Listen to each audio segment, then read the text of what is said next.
Now let's see what is velocity. It is defined as rate of change of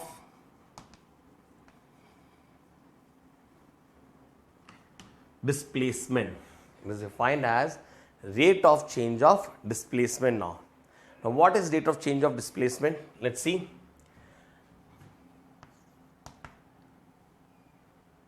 It will be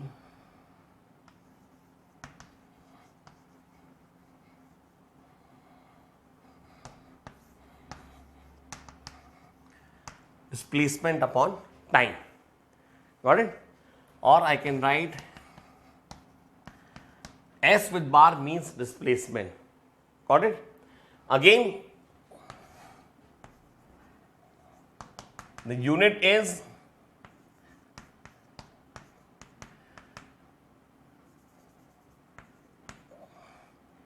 meter per second or meter per second or ms minus 1. Is it clear? Now, there is nothing to worry about it. Sometimes it feels like it is tough what are you doing, how to find velocity and how to find all these things. But in this case, one good thing is that right now we are studying only motion in one dimension. Is it clear? Or a linear motion. We call it linear motion. So, I will be telling you one dimension motion, three dimension motion within a minute. First of all, let me complete this topic. So, let's see. This is velocity and what will be the average velocity, which is given by u plus v upon 2, where u is initial velocity and v is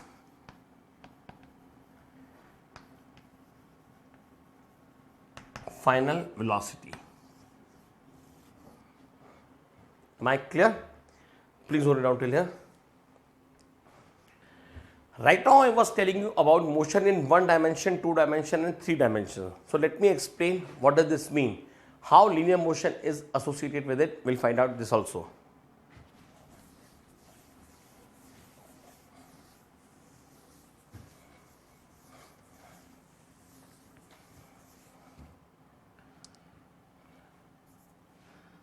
Suppose I'll explain you. This is x-axis, this is y-axis and this is z-axis. Got it? Now what is happening is, suppose I take one corner of the room and I find that if I am throwing a ball straight, is it clear? Suppose there is a corner there, I am throwing the ball like this and it is moving a straight line and goes and straight there, it strikes there. So, the ball here is moving in motion, said to be motion in one dimension. Is it clear? In second case, if I take a ball and I throw it like this, so that ball goes here and then here, like this. Now, we can see that the ball is moving there also in x-axis also and it is moving in y-axis also. That means it is said to be in motion in two dimensions. Is it clear? Now, if I take a ball and try to make it spin, now what will happen? As I throw this ball like this, it will go right there like that. Am I clear? And it will get tipped there and it will move on one side or either side. It will move on either of the sides. That means the ball is moving in forward direction, it is moving in downward direction, as well as it moving in towards your side or towards my side. That means on z-axis, which is known as motion in three dimensions. I'll write it for you. One dimension,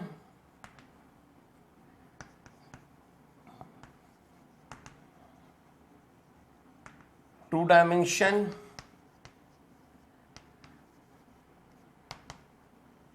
three dimension. Clear? So, in one dimension, moves in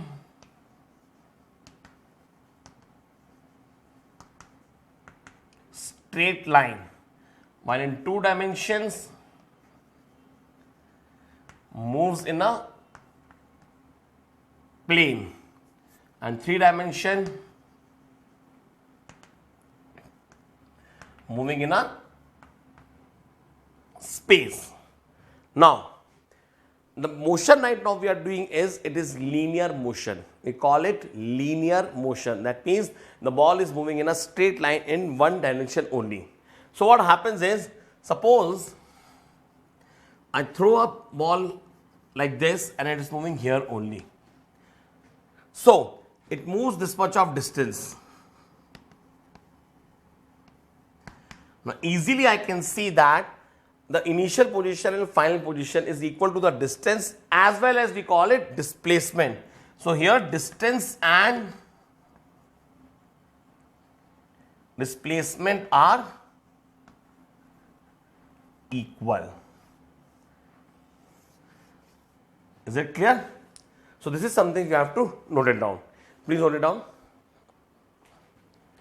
Now, after this speed and velocity, we'll talk about acceleration.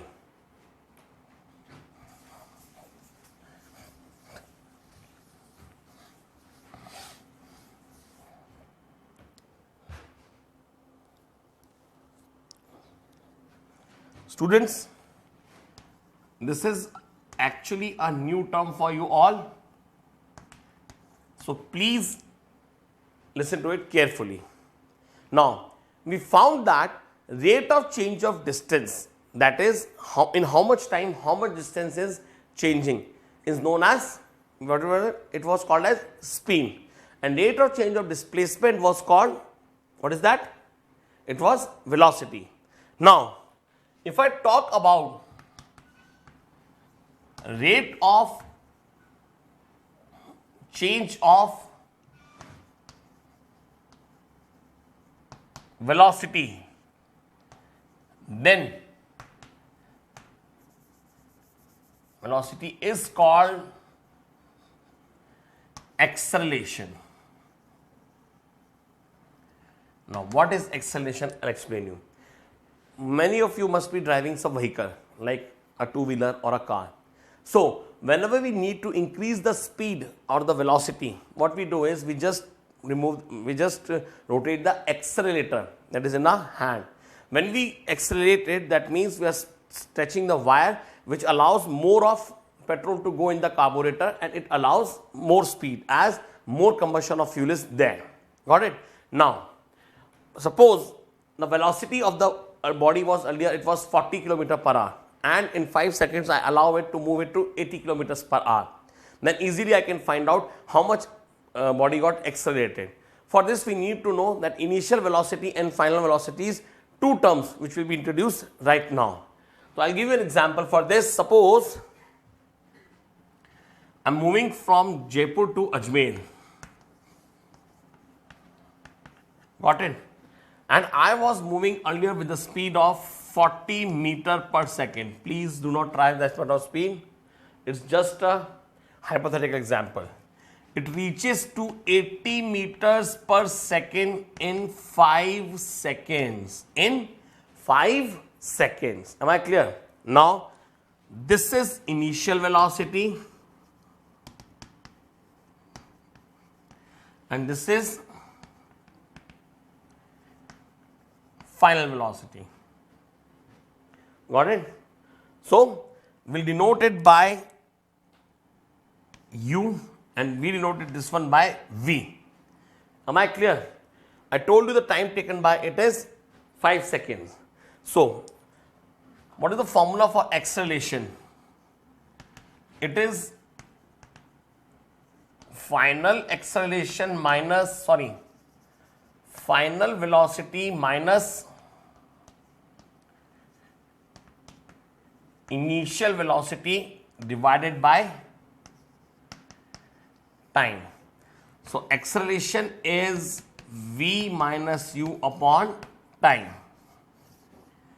Is it clear? Now, acceleration depends on the power, how much power, horsepower that vehicle has. Suppose you are riding a moped, very small Luna or a very moped type of vehicle, and you try to accelerate it. It takes longer time to take up the speed or velocity. But when you are driving Pulsar or any of the super bikes, you find that the moment I accelerate it, the velocity changes with faster rate. Same thing can be seen when we sit in the aeroplane. Now, when you go and sit in the aeroplane, when we're sitting there as it is, we find that when it's moving, first it goes to the runway slowly. All of a sudden, it starts moving so fast, it looks like that plane will move from our bottom. Now, what will happen? What is happening in this case? The velocity is increasing like anything, the very high speed. Is it clear? So, what is happening here? Same thing is happening here also. So, I'll put the values now and write the answer. What is the V here? We know that final velocity is 80 minus 40 divided by in time 5 seconds, and the answer is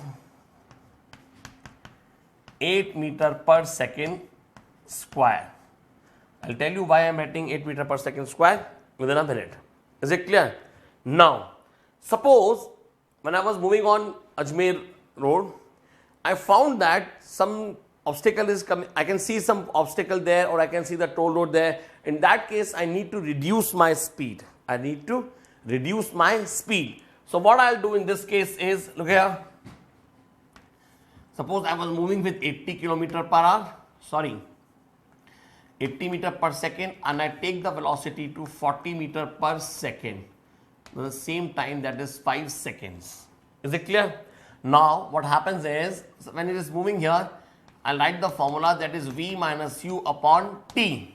So A is equal to, what is V here? See students, the basic problem with the mentality is that we think that the value which has less, that is the 40, it will be initial, and the value which has more value, numerical value, it will be having, it will be called as final velocity, but it's not like that. Actually, initial and final velocity depends only and only on time. So let's see what is happening first. It was at 80 and finally it was at 40. So this is V and this is U. So what I'll do is I'll just write 40 minus 80 divided by 5, and the answer is 40 upon 5, that is minus 8 meter per second square. This minus sign denotes that body's final velocity is less, and we call it retardation. Please note it down till here. Now, what does this minus sign signifies? Let's see.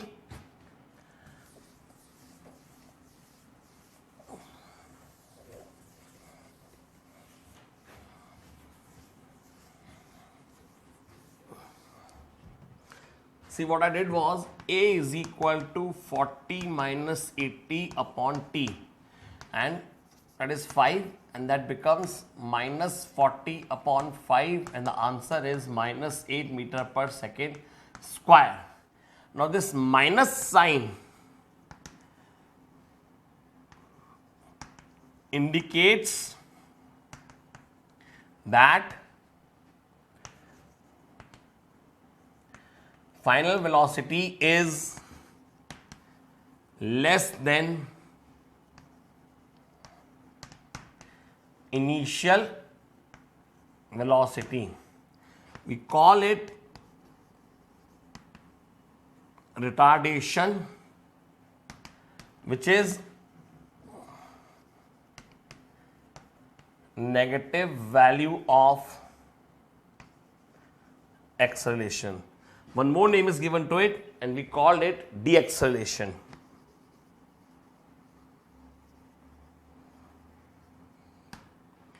Is it clear?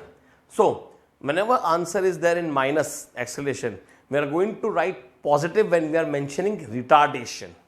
Am I clear? Just take a note of this.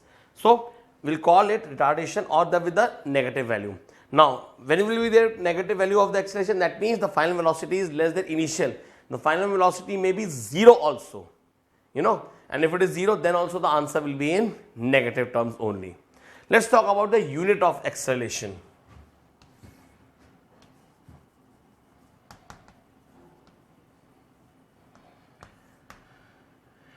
See, A is equal to V minus U upon T. So for velocity, I'll write meter per second minus meter per second upon second. Okay, like we did in distance upon time, if you remember. So what I'll do is A is equal to upon second. You know why I'm doing this? Because unit minus unit is equal to unit. Just remember this, like if I am using, suppose I have got 4 liters of milk and 2 liters of milk has spilled out of it. So I'll never say that I have lost 2 kilometers of or 2 whatever other value you can use, 2 kilometers of milk. It will remain 2 liter of milk only. That means the units never change in addition and subtraction. So whenever I'm writing meter per second minus meter per second, I'll write meter per second here. Now acceleration will be meter per second into meter 1 upon meter per second, or it is meter per second square. Is it clear? Now acceleration can also be seen, like I was telling you earlier also, in pedals of car also. Whenever we want to increase the velocity, we just press that pedal, that is acceleration, which again increases the combustion of fuel and increases the speed over there. Got it? So this was all about the acceleration. One more thing, students, it is a vector quantity. It is a vector quantity. What? Acceleration. Can any one of you tell me why it is called a vector quantity? Because it has direction. You know why? When the body is moving like this in one direction and we apply the force in opposite direction, then the body will stop. In this case, when it is not affecting, when it is affecting, when that opposite force is affecting that velocity of the body, that means it is a vector quantity because it is depending on direction also. Is it clear? Please note it out here. Now, in this case, I would like to give you 2 examples so that you can understand it better way.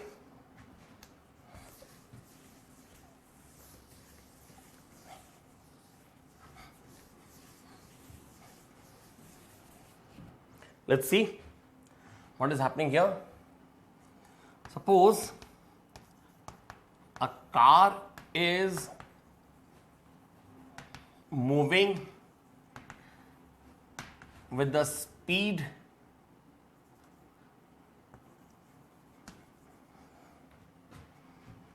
suppose I'll just take it 54 or sorry I'll just use 72 kilometers per hour, and it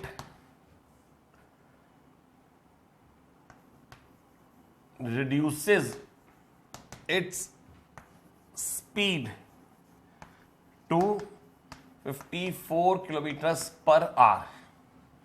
Got it? So, and let me mention the timings also. Let it be, suppose I say 10 seconds. Clear? So, we need to find acceleration. So, how will I find that? First of all, I'll be writing the given things here. And what is u here? Because this is was at this, so u is equal to 72 kilometers per hour. Clear? We need to convert this into meter per second because the timings are in second here. So 72 into 5 by 18, that is 20 meter per second. What is V here? V is 54 kilometers per hour, that is 54 into 5 by 18, it will be 15 meters per second. This is something we have to note down because the units must be same while solving the problem. Now let's see what is the acceleration here. It is V minus u upon t, and we know that the time given here is 10 seconds. So A is equal to 15 minus 20 upon 10. So acceleration will be minus 5 upon 10, that is 0.5 with minus value meter per second square. Is it clear? So something what we have to note is that the answer is coming in minus sign, that is it is deceleration. Suppose I am writing retardation, then I will be writing it plus for retardation I'll be writing it 0.5 meter per second square instead of minus. If it is about retardation, it is 0.5 meter per second square. So students, will do it till here only. In the next class, I will be telling you about the graphical representation and how we can mention the things in graphs. Is it clear? So, please learn all these concepts in a very well manner, because in upcoming classes we will be doing numericals also, which are a little bit tough. So, we need to take care that our concepts are clear here. Till that time, happy learning. God bless you.